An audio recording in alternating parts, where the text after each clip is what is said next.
Bonjour et bienvenue dans la suite et fin du cours sur les fonctions linéaires. Après la proportionnalité, les fonctions linéaires, place aujourd'hui au pourcentage.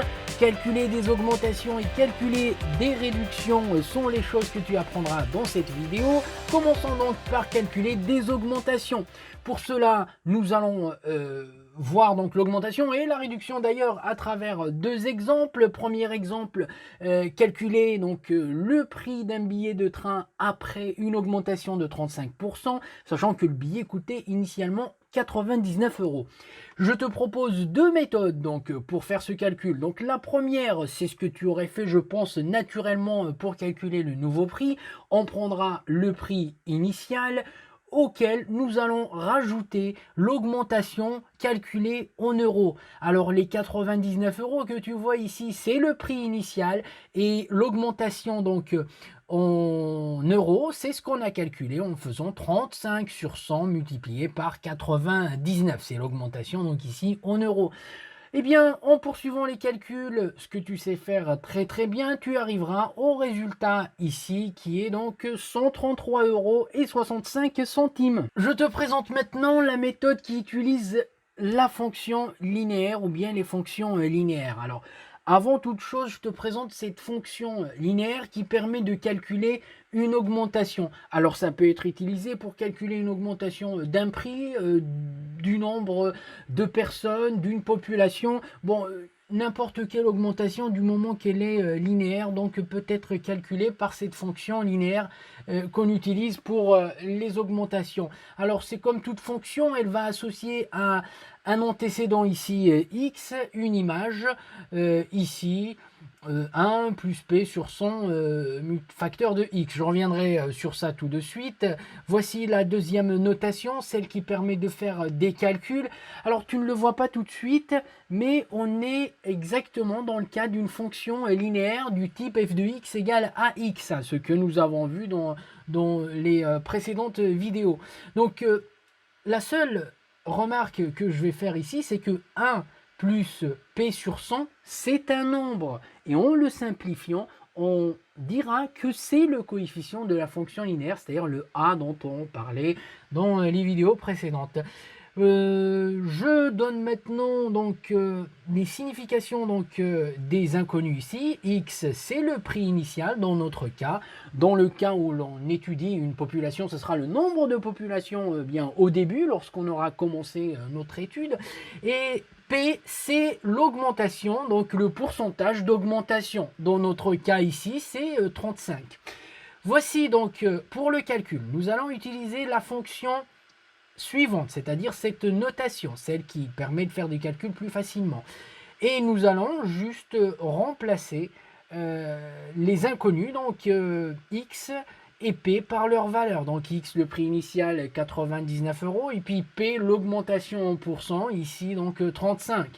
Eh bien, cela donne l'expression suivante. En poursuivant les calculs, soit à la main sur une feuille, ce que tu peux faire en mettant la vidéo sur pause, ou bien à la calculatrice, eh bien, on arrivera au même résultat que précédemment, donc 133,65 €.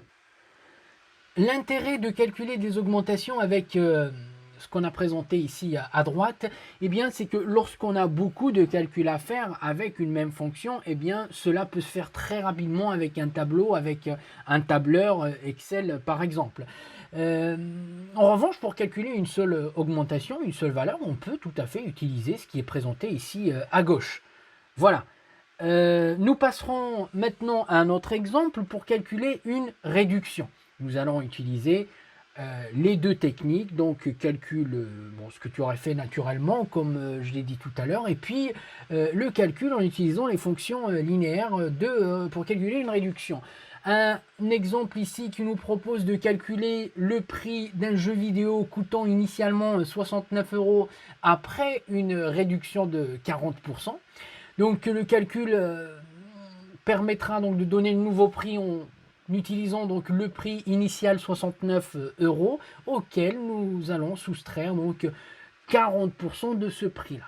Donc 40% de ce prix, c'est 40 sur 100 multiplié par 69. Eh bien, cela donc va nous donner un prix initial juste pour montrer un peu plus cette notion prix initial moins la réduction en euros. Donc c'est présenté ici. Nous allons pousser les calculs et puis vous arriverez donc au résultat 41,40 €. Nous allons présenter la deuxième technique à droite, donc celle qui utilisera une fonction linéaire. La fonction linéaire réduction qui a juste un signe de différence par rapport à la fonction augmentation. Donc celle-ci, on a plutôt un signe moins ici, contrairement à la fonction que nous avons vue tout à l'heure où c'était un plus. Donc lorsque c'est une réduction, ça sera un moins. Lorsque c'est une augmentation, ça sera un plus. Bon, ce qui est tout à fait logique et normal jusqu'à présent. Deuxième donc notation avec f de x égale 1 moins p sur 100 x. Facteur de x, et bien x c'est toujours le prix initial ou bien la valeur initiale lorsqu'on ne parle pas de prix, mais dans notre exemple on parle de prix, et puis p le pourcentage de réduction, et puis f de x bien évidemment c'est ce qui donne le nouveau prix. Je ne l'ai pas dit tout à l'heure mais vous l'avez vu apparaître sur l'écran. Donc nous allons prendre cette fonction f de x égale 1 moins p sur 100, tout ça facteur de x, avec donc x ici qui est égal à 69 € le prix initial de notre jeu vidéo, et puis p qui est égal à 40 puisque la réduction est de 40%. Nous allons remplacer donc ces inconnus par leur valeur et nous obtenons l'expression suivante. En faisant les calculs, on arrive donc juste une petite remarque ici, lorsque je disais qu'on était dans le cas d'une fonction linéaire du type f de x égale à x, regardez bien, f de 69 égale 0,6 fois 69. 0,6 finalement c'est la simplification donc de ce que nous avions ici entre parenthèses et puis là aussi, et c'est notre coefficient de linéarité, le a du fameux f de x égale à x, et bien sûr la valeur de x ici c'est 69, le prix initial de notre jeu. Nous arrivons donc maintenant à la fin de notre calcul, nous trouvons que le prix du jeu vidéo après une réduction de 40% est de 41,40 €.